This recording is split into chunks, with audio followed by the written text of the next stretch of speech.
If you smoked your last cigarette when this video started, your heart rate is already falling. 12 hours from now, your blood will be carrying a full load of oxygen for the first time in years. And in about 2 weeks, something happens that sounds like a relapse.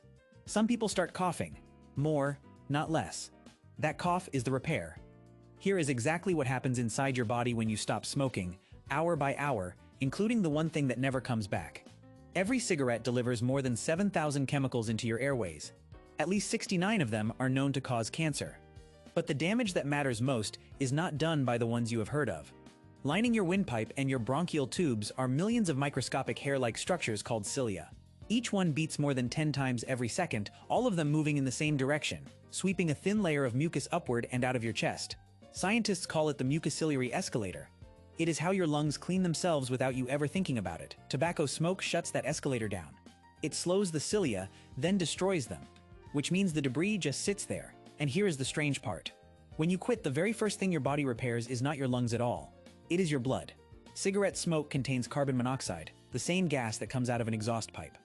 Carbon monoxide binds to the hemoglobin in your red blood cells more than 200 times more tightly than oxygen does. So every cigarette takes a portion of your bloodstream offline. Within about 8 hours, the carbon monoxide in your blood has dropped by roughly half. By 12 hours, it is back in the normal range, and your oxygen has climbed with it. Your blood is carrying its full load for the first time in years. At 24 hours, your risk of a heart attack has already begun to fall. At 48 hours, most people notice something odd. Food tastes different. Smells are sharper. Coffee is suddenly overwhelming. That is your sense of smell and taste returning after years of being dulled.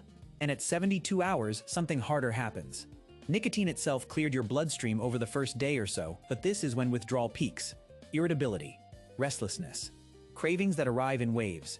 Day 3 is the hardest day of the entire process. And if you get past it, your lungs are about to do something that feels like a step backwards. Somewhere in the first few weeks, some people start coughing more. And almost everybody reads that as a bad sign. It is the opposite. The cilia are beginning to recover. Over roughly 1 to 9 months, they regrow and start beating properly again, and the mucus escalator switches back on. Years of accumulated tar, dead cells, and trapped particles begin moving upward for the first time. Your body has to get it out somehow, so you cough. That cough is the sound of your lungs cleaning themselves, and it does not last. Around 90% of former smokers see their cough and mucus clear completely, with roughly half improving inside the first month. Underneath it, other things are happening. Between 2 weeks and 3 months, circulation improves. Walking upstairs stops feeling like an event. Wounds heal faster. Now, you have probably seen charts claiming your lung function jumps 30% in this window. That number comes from a government pamphlet published in 1990, and modern lung testing does not support it. The measured improvement for most people is a few percent. But what actually happens to your lungs matters far more than a quick spike. Smoking makes lung function decline roughly twice as fast as normal aging does. Quitting brings that rate of decline back down toward a never smokers. You are not buying a jump. You are buying the rest of the curve. And as the cilia return, so does your defense against infection, because that escalator was your first barrier against bacteria and viruses. Smoking wrecks that barrier and separately suppresses the immune cells in your airways, which is why smokers get more chest infections. By 9 months, coughing and breathlessness have measurably declined for most people. Airway inflammation has dropped. Your lungs are, by any reasonable measure, healthier than they have been in years. But there is one thing they will never do. They will not grow back. Deep inside your lungs sit around 480 million tiny air sacs called alveoli, where oxygen actually crosses into your blood.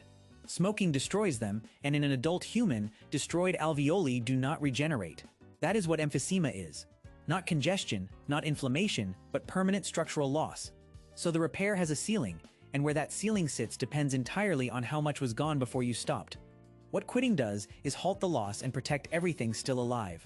And over years, the numbers become remarkable. At 1 year, your excess risk of coronary heart disease is roughly half that of someone who kept smoking. At 5 years, the risk of cancers of the mouth, throat, and esophagus has halved. At 10 years, your risk of dying from lung cancer is about half a continuing smoker's. You will often hear that at 15 years your heart risk matches a never smoker's. That figure also comes from 1990, and newer data from the Framingham Heart Study suggests that for heavy smokers, cardiovascular risk can stay measurably raised for 10 to 15 years and possibly as long as 25, which is what makes the final number the important one. In an analysis of more than 200,000 adults, people who quit before the age of 40 avoided about 90% of the excess risk of death that comes with continuing to smoke. Not all of it. About 90% of it.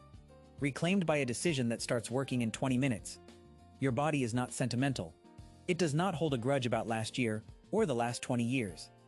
It simply responds to what you are doing now, starting immediately, whether you notice it or not. 20 minutes from now, something in you would already be different. If you found this useful, subscribe for more breakdowns of what is actually happening inside your body.